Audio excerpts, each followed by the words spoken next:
Half ম্যারাথনে দৌড়লেন Abhishek Bandyopadhyay. Kolkata পুলিশের ম্যারাথনে গেলেন diamond হারবারের তৃণমূল সাংসদ। দৌড়লেন বেশ খানিকটা পথ।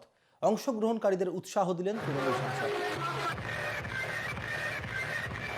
আপনারা দেখতে পাচ্ছেন প্রায় 10 কিলোমিটার পথ দৌড়েছেন বলে জানা যাচ্ছে অভিষেক বন্দ্যোপাধ্যায়।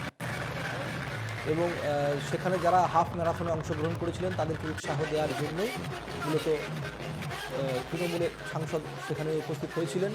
শুধুমাত্র উপস্থিত হওয়াই নয়, যেমনটা জানাচ্ছি আপনাদেরকে যে প্রায় 10 কিলোমিটার পথ দৌড়েছেন অভিষেক বন্দ্যোপাধ্যায়।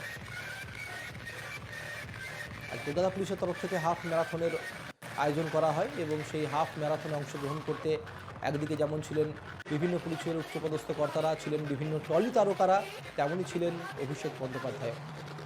সকাল সকাল হাফ ম্যারাথনে অংশগ্রহণ করার জন্য পৌঁছে যান তিনি রেড রোডে এবং তারপরই দৌড়াতে শুরু করেন অভিষেক বন্দ্যোপাধ্যায়। প্রায় 10 কিলোমিটার দৌড়লেন অভিষেক বন্দ্যোপাধ্যায়।